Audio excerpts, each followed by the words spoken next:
Jestem na promie w Dover. Prom za chwilę będzie wypływać do Dunkierki. Jestem w drodze powrotnej, bo przyjechałem tutaj do Wielkiej Brytanii, do Londynu afrykańskim Leafem na kołach. 1400 km przejechaliśmy. No i właśnie wracamy do Polski. I tak sobie pomyślałem, że super by było, fajnie zrobić film o tym, ile kosztuje podróż elektrycznym samochodem z Londynu do Polski. Ja sam jestem ciekaw, po podliczeniu wszystkich kosztów na końcu tej podróży, ile to wszystko wyjdzie. Będę jechał autostradami, nie będę gdzieś tam zjeżdżał w bok, żeby ładować tylko i wyłącznie na stacjach darmowych. Chcę po prostu ładować w tych miejscach, gdzie będzie mi najłatwiej to zrobić. No, plan mam taki, że dzisiaj jadę do Düsseldorfu. W Düsseldorfie się zatrzymuję na nocleg, no i u znajomych i dalej jutro z Düsseldorfu już będę jechał do Polski. W sumie jakieś 1400 km. A po co tu przyjechałem? No to zobaczcie sami.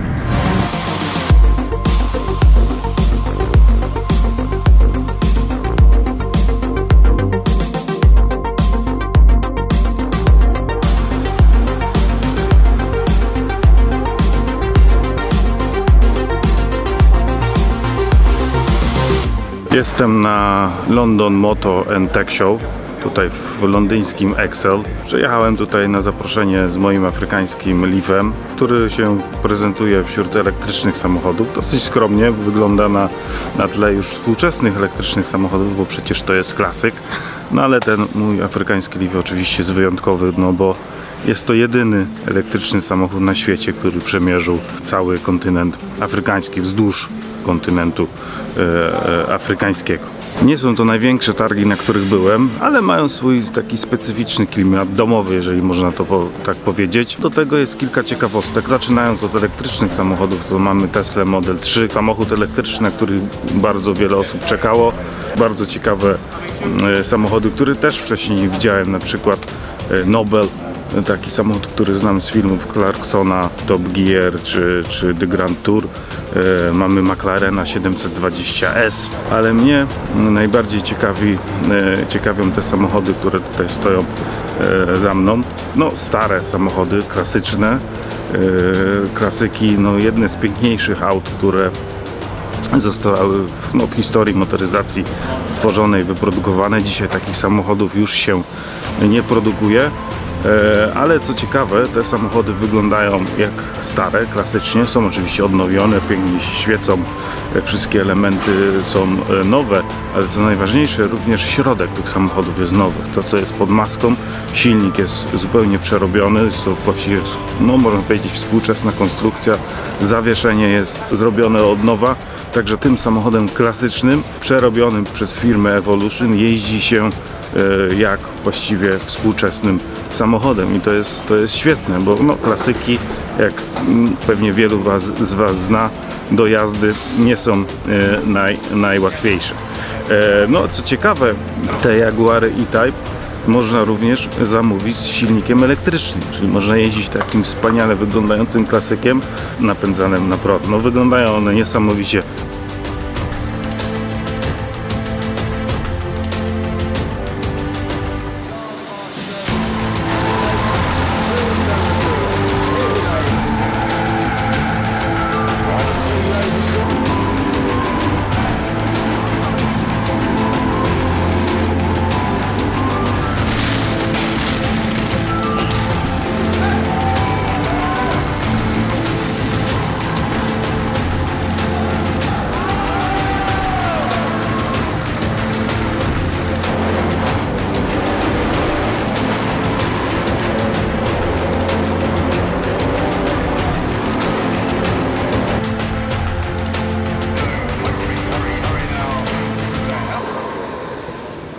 Nie tylko przyjechałem tutaj pokazać mojego afrykańskiego Leafa, przyjechałem też opowiadać o podróży przez Afrykę, o moich doświadczeniach związanych z elektrycznym samochodem, no i trochę o tym, jak wygląda użytkowanie elektrycznego samochodu w praktyce.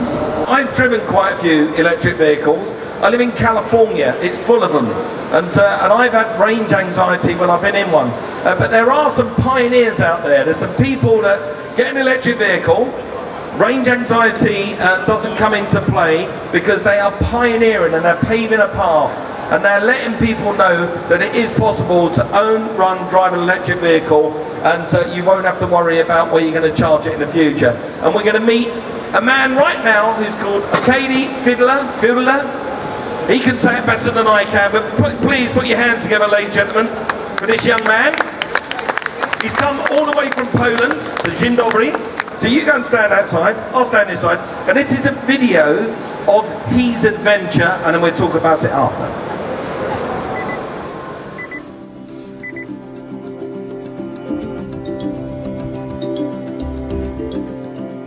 So Arkady, congratulations, you did it. You did the journey. Those pictures are so colourful, it looks so good. First of all, how did this mad idea come around? Hello. Well, first of all, I'm an explorer, traveler, so traveling is my passion. I explore the world in different ways. The world basically is explored, so we follow someone else's steps. So for me as a traveler, it's also very fascinating to discover new ways of traveling. And that new way was to travel Africa with electric car, take this car to the places where there were no electric cars before, and find out for myself if it is possible or not to cross the African continent in 21st century in electric car. So that was the first idea. Basically, during the whole journey, I didn't have the dedicated stations, charging stations for electric car. There was one station in Cape Town. The next one was 15,000 kilometers further, which is about 9,000 miles in Marrakesh, in Morocco. In Morocco. The whole length of Africa with no charging there was stations. no charging stations. And I reached the village of Boromo. There was somewhere in Burkina Faso, very distant place. It was a road 340 kilometers from one major city to another major city with nothing in between. I was worried that I won't be able to reach the big city without charging, of course, without charging on the way. And I found this village, Boromo. I found people who helped me. They let me use the electrical socket. Of course, I paid for electricity. And I discovered there that, look, I got to this place after crossing 6,000 miles without dedicated charging station. They would help, obviously, but it's not necessary to drive this car, you know, so far without those stations. So what I like electric cars is the flexibility, because you have a choice. You go on the motorway, you have plenty now of charging stations. Well, I brought this car here from Poland and drove all the way from Poland using charging stations on the way. But if you drive around your house, you know, your charging stations is your domestic socket, and that's fantastic. You don't have to think to go in the morning to the petrol station to fill your car. You can do it overnight at your home. That is fantastic. And if you want to find out more about Arkady's story, or actually go and see the car itself, you're actually here, aren't you? You've got the car here as well. We are just there in the Electric Avenue section, and obviously you can see my African leaf, as I call it. Basically, it came from Africa. I didn't do any servicing. The only thing what I changed in the car after doing this trip was the cabin filter. That's the only thing I changed in the car. It's amazing, isn't it? And that's the beauty of electric cars. They are minimal maintenance, aren't they? They're just an electric motor.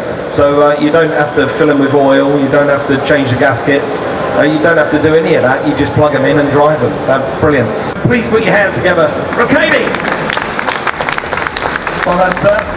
Nice one. Thank you very much. Do widzenia. Widzenia.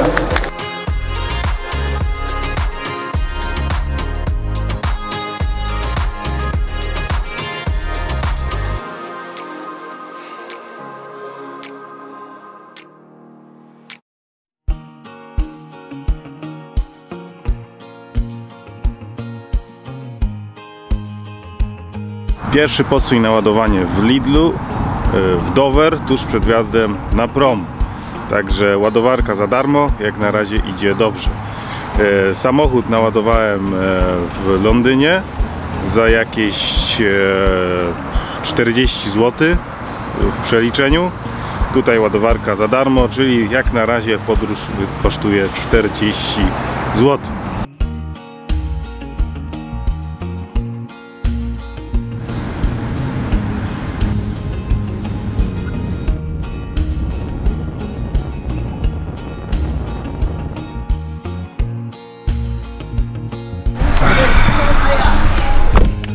To wyjeżdżam ze statku. Następny przystanek za 140 km na ładowarce w Gent.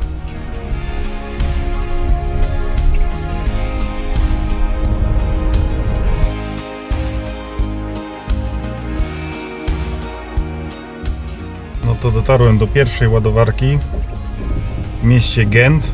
Po przejechaniu 140 km zostało mi zasięgu 62 km. Zobaczymy, czy ładowarka będzie działać.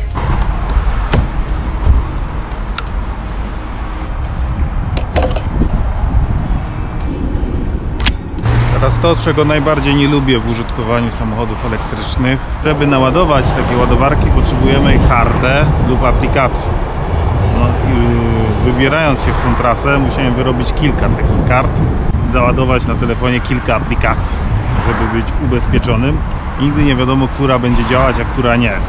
To mi się najbardziej nie podoba w jeździe elektrykiem daleko, ponieważ chciałbym podjechać na taką stację ładowania i po prostu zapłacić kartą kredytową, a nie jakieś, kurczę, używać miliona różnych aplikacji i takich rzeczy. No zobaczymy. Pierwsza karta, którą próbuję, to jest New Motion.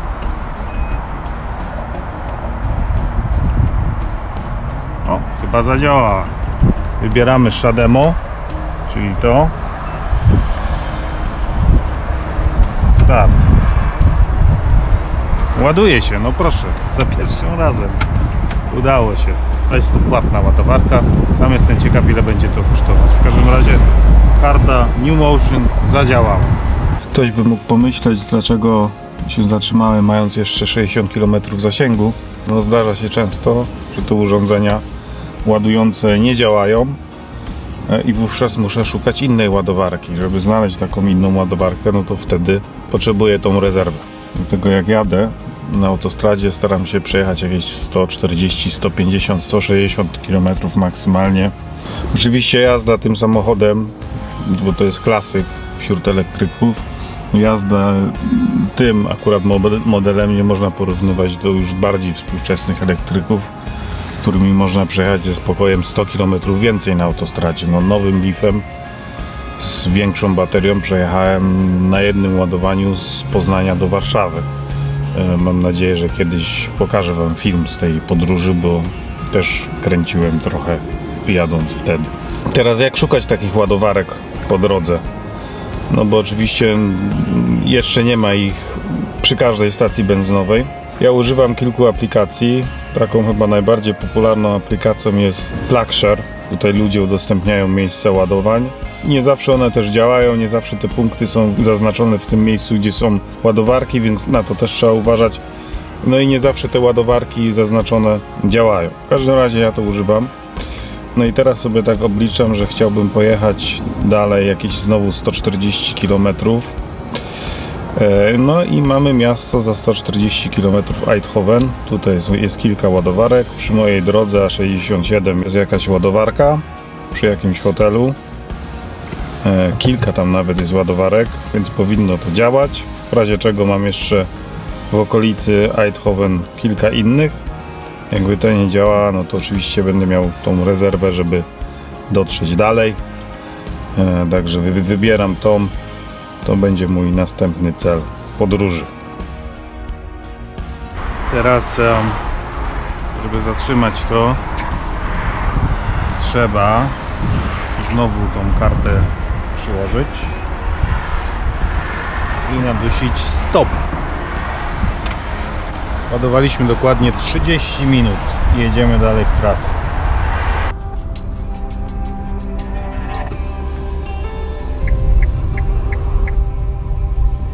To udało dotrzeć się do trzeciej ładowarki. Teraz jechałem troszeczkę szybciej, więc zużycie energii było troszkę większe. Też troszeczkę mniej zostało zapasu tej energii. Jedna rzecz jeszcze w podróży tym konkretnie samochodem. Ten Nissan nie ma aktywnego chłodzenia baterii, czyli potocznie mówiąc bateria jest nieklimatyzowana, dlatego jest ograniczona ilość razy, ile mogę ten samochód, tą baterię ładować w przeciągu dnia. Najwięcej udało mi się 5 razy, później bateria już jest gorąca, czerwona i więcej się nie da, więc no, to niestety ogranicza taki dzienny zasięg tego pojazdu do jakichś 850 km, no i 5 ładowań. Dzisiaj to jest trzecie ładowanie i ostatnie tego dnia, więc damy rady. To jest ten wskaźnik temperatury po lewej stronie licznika.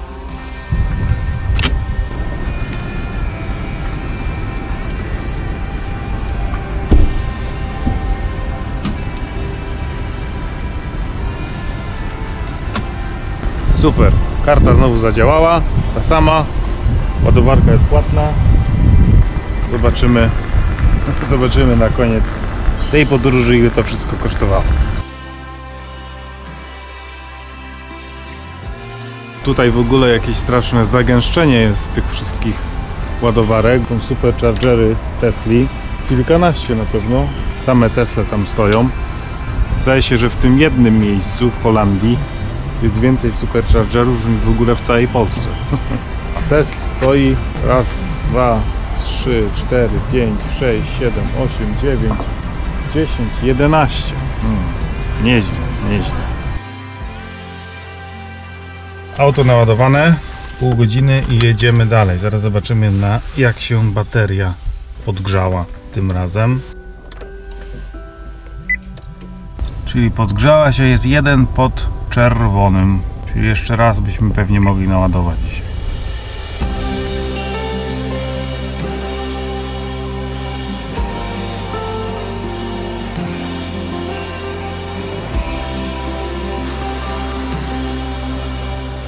Witam w kolejnym dniu przepięknym. Jak widać, nocowałem w Düsseldorfie. Leaf się ładował tutaj na lokalnym słupku. Naładowany, można jechać dalej. No i dzisiaj spore wyzwanie, bo do pokonania ponad 800 km w drogę.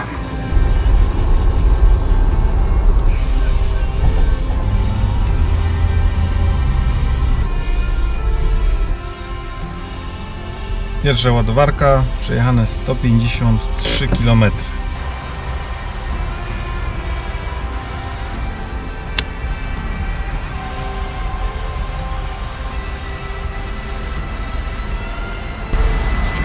Haha, super, bo okazuje się, że ładowarka jest za darmo. Jeszcze nie wspomniałem, że to ładowanie ze słupka w nocy kosztowało, podłączenie kosztowało samochodu 5,70 €, czyli jakieś 25 zł. Czyli te 25 zł dodałem do kosztów podróży, no ale teraz proszę, pierwsze ładowanie jest za darmo. Także dziękuję bardzo firmie Inodi. Jeszcze wspomnę, że jadąc w tą trasę poruszam się z prędkością między 90 a 110 km na godzinę. Żeby przejechać te 800 dzisiaj km, no to muszę te 4-5 razy ładować, więcej nie mogę. Tak jak już wspominałem, w tym akurat konkretnym moim modelu klasycznego Leafa jest to niemożliwe przez to, że nie ma on klimatyzowanej baterii. Odkryłem, słuchajcie, dlaczego ładowarka jest za darmo.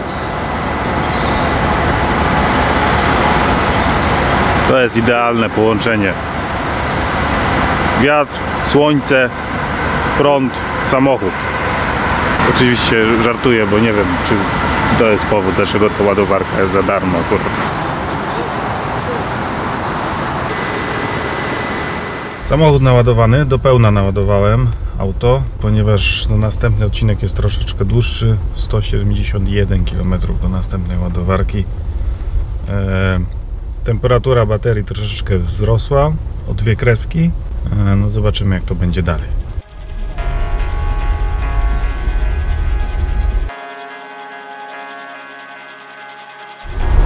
Niski stan naładowania akumulatora.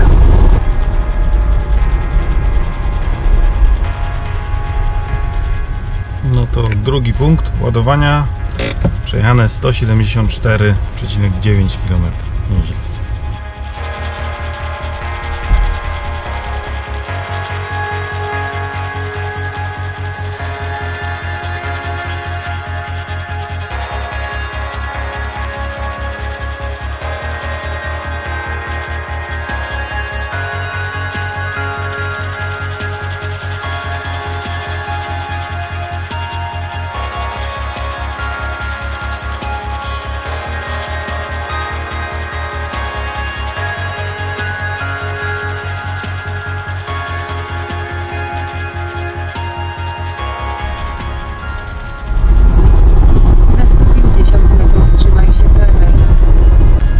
Znajduje się po lewej stronie.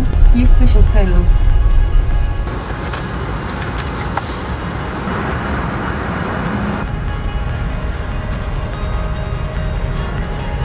No i znowu za darmo. Bez planowania. Nie wiedziałem, że ta ładowarka będzie za darmo.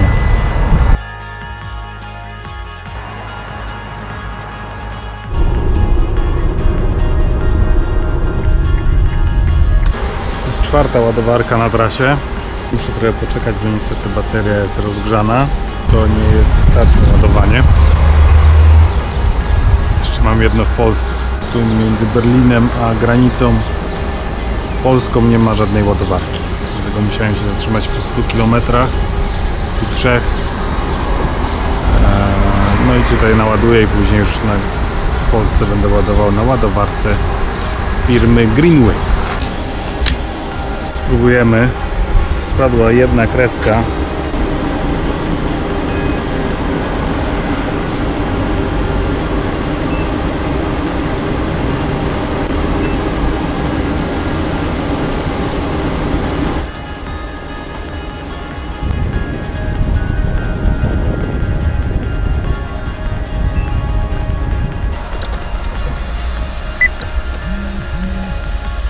Naładowałem do 90%, ale wskaźnik temperatury baterii wskoczył na czerwony kolor, więc trochę jeszcze poczekam, żeby się spadła jedną kreskę poniżej czerwoności. Będziemy jechać dalej.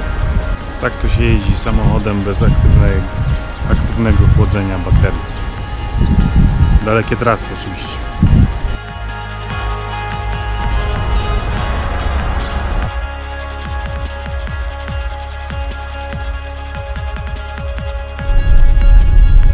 Ostatnia ładowarka na trasie. Niestety muszę poczekać chwilę, aby się bateria schłodziła. Spadło jedno, ładujemy. Także tego. Nie jest to łatwa podróż.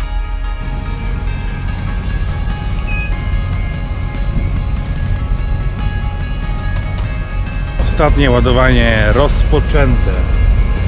Ta ładowarka nie jest aż tak szybka, bo tylko ładuję tutaj w tej chwili z mocą 35 kW, więc mam nadzieję, że bateria się znowu nie rozgrzeje do czerwonej kreski, jak to było podczas ostatniego ładowania. I za pół godziny będę jechał już do domu.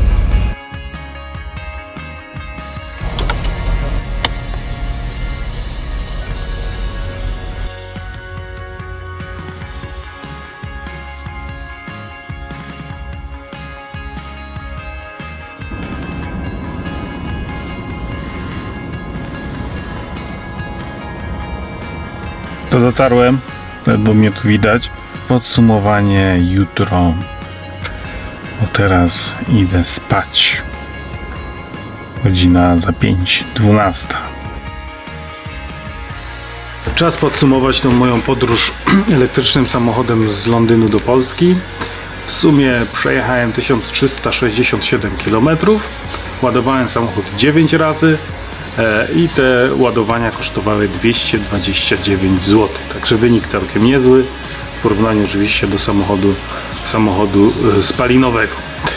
No, zaznaczę, że mógłbym całą tą trasę przejechać za darmo, szukając darmowych ładowarek po drodze w miastach. Ja jednak do miast nie chciałem zjeżdżać, Chciałem sprawdzić, ile będą kosztować ładowarki jadąc główną autostradą przez Europę.